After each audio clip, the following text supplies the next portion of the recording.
प्यारे बच्चों, आज हमारे पास क्लास 7 चैप्टर नंबर 2 की MCQs हैं। तो ये बच्चे शुरू करते हैं। सबसे पहले हमारे पास जो ऑप्शन नंबर 1 है, exchange of gases takes place in, कि जो गैसों का तबादला है वो कहाँ पे होता है बच्चे? वो हमारे पास लंग्स में, ब्रोंकियोल्स में, एल्वोलाई में या ब्लड में। तो इसका जो बेस्ट ऑप्शन है वो है एल्वोलाई। ठीक है, एल्वोलाई। सेकंड वन है trachea divides into two, bronchi, veins, villi, ribs. तो बच्चे इसका जो बेस्ट ऑप्शन है वो है ब्रोनोकाई। ठीक है। The part of the heart which receives blood from lungs, left atrium, right atrium, left ventricle, right ventricle. तो इसका जो है करेक्ट ऑप्शन वो है लेफ्ट एट्रियम। फोर्थ वन है left atrium opens into, right atrium, right ventricle, left ventricle, aorta. तो इसका जो बेस्ट ऑप्शन है वो है लेफ्ट वेंट्रिकल। नेक्स्ट हमारे पास राइट एट्रियम रिसीव्स, कि जो राइट एट्रियम है वो क्या करता है? Oxygenated blood, deoxygenated blood, both types of blood, no blood. तो बच्चे इसका बेस्ट ऑप्शन है डी ऑक्सीजनेटेड ब्लड। नेक्स्ट हमारे पास है blood vessels that carry blood away from the heart और कैपिलरीज, वेन्स, आर्टरीज, वेन्यूल्स। इसका बेस्ट ऑप्शन है आर्टरीज। नेक्स्ट 7 है कि aerobic respiration takes place in, बच्चे रिस्पिरेशन जो होती है ये माइटोकॉन्ड्रिया के अंदर होती है, माइटोकॉन्ड्रिया। नेक्स्ट है products of anaerobic respiration in yeast और एथेनॉल एंड कार्बन डाइऑक्साइड। ठीक है, ethanol and carbon dioxide. Next है exchange of material in the body tissues and blood takes place in capillaries. 10th है which of the following plays an important role in blood clotting platelets. ठीक है। तो next बच्चे हमारे पास 2.2 है differentiate between. सबसे पहले हमारे पास है aerobic and anaerobic respiration, aerobic and anaerobic respiration. तो इसका जो हमारे पास आंसर है बच्चे वो इस वक्त मेरे पास पेज नंबर है 22। पेज नंबर क्या है बच्चे? 22 है। यहाँ पे हमारे पास देखें 22 पेज के ऊपर लिखा हुआ है aerobic respiration, the respiration process during which food is broken down to release energy in the presence of oxygen, कि जो रिस्पिरेशन ऑक्सीजन की मौजूदगी में होती है उसको हम क्या बोलते हैं? Aerobic respiration. साथ में जो है ना आपने इसकी क्या लिखनी है? इक्वेशन भी लिख देनी है। ठीक है। तो ये जो है हमारे पास एरोबिक रिस्पिरेशन है। नेक्स्ट हमारे पास है एनारोबिक रिस्पिरेशन। बच्चे एनारोबिक रिस्पिरेशन जो है वो बोलता है the break down of food substances in the absence of oxygen is called anaerobic respiration. तो ये जो हमारे पास है इसको बोलते हैं एनारोबिक रिस्पिरेशन। ठीक है, ये हमारे पास डिफरेंशिएट का फ़र्क का पहला क्वेश्चन था। फिर देखते हैं दूसरा क्वेश्चन। दूसरा क्वेश्चन हमारे पास है कि ऑक्सीजन एंड कार्बन डाइऑक्साइड। बच्चे ऑक्सीजन एंड कार्बन डाइऑक्साइड जो है वो बुक के ऊपर नहीं मौजूद। तो बच्चे देखें हमारे पास दूसरा क्वेश्चन है, दूसरा शॉर्ट क्वेश्चन है हमारे पास डिफरेंशिएट का। एक साइड पे हमारे पास है ऑक्सीजन और दूसरी तरफ हमारे पास है कार्बन डाइऑक्साइड, कार्बन डाइऑक्साइड। बच्चे याद रखिएगा ऑक्सीजन जो है, oxygen is the reactant. Oxygen क्या होती है? रिएक्टेंट होती है। अच्छा, किस चीज़ के अंदर ये रिएक्टेंट होती है? Oxygen is reactant in respiration. Respiration में ये क्या होती है? एज अ रिएक्टेंट होती है एंड प्रोडक्ट, और ये प्रोडक्ट के तौर पर होती है इन फोटोसिंथेसिस, इन फोटोसिंथेसिस। ठीक है।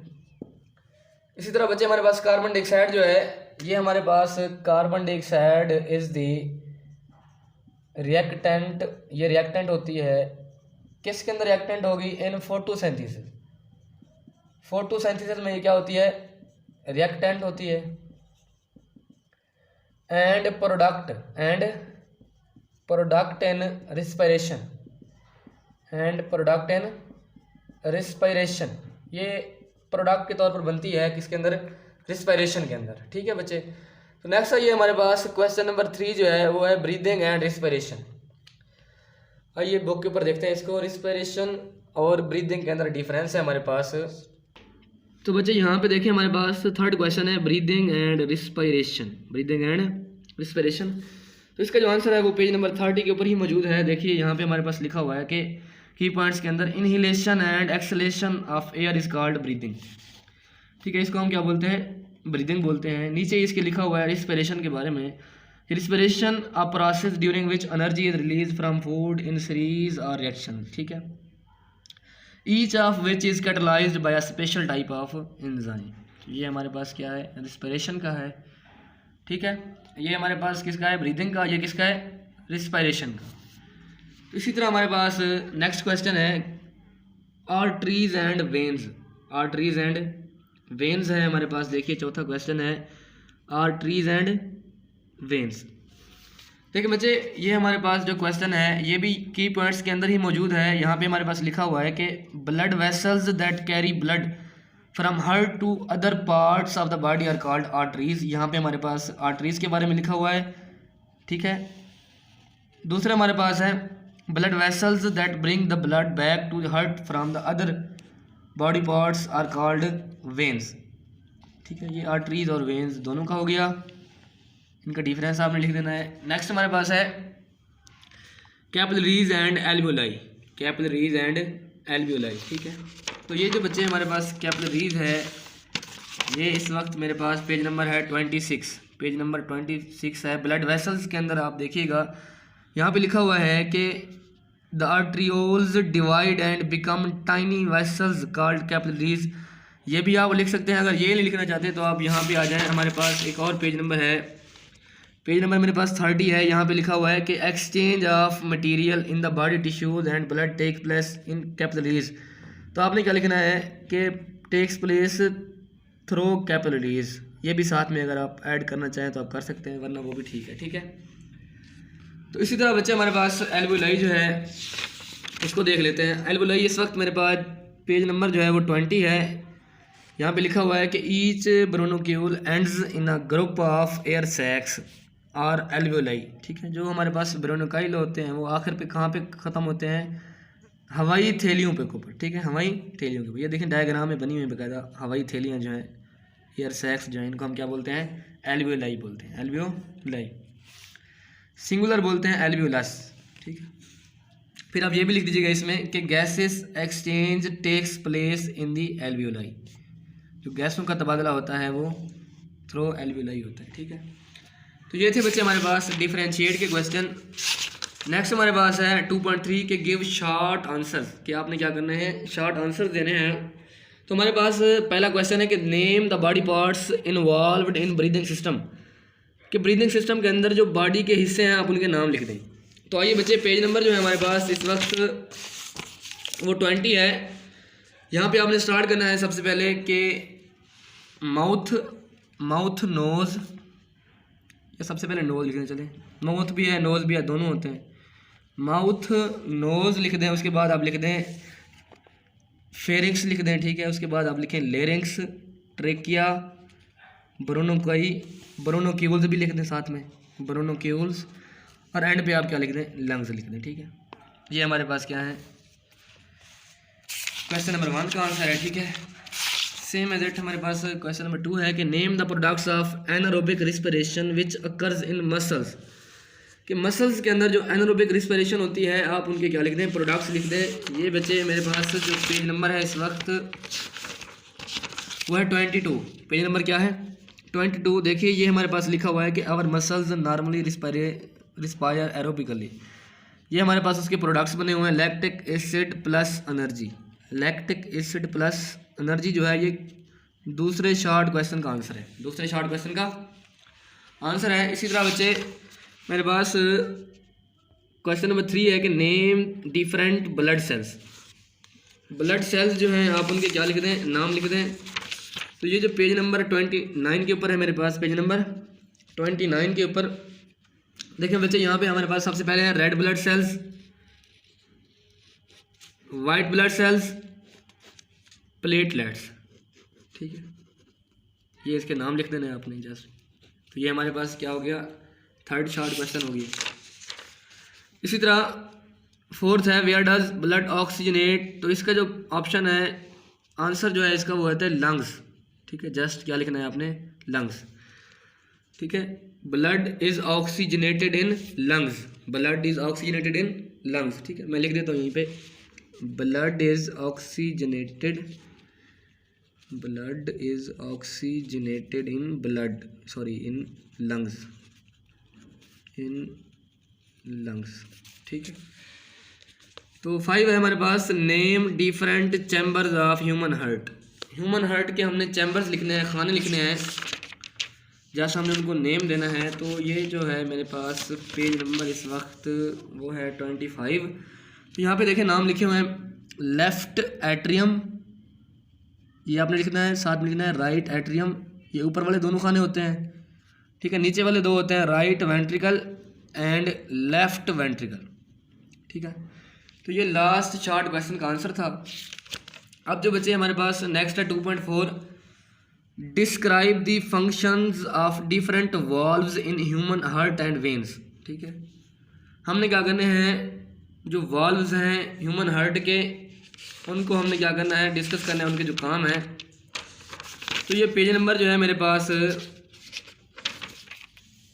25 ही है। ठीक है, 25 पेज नंबर है।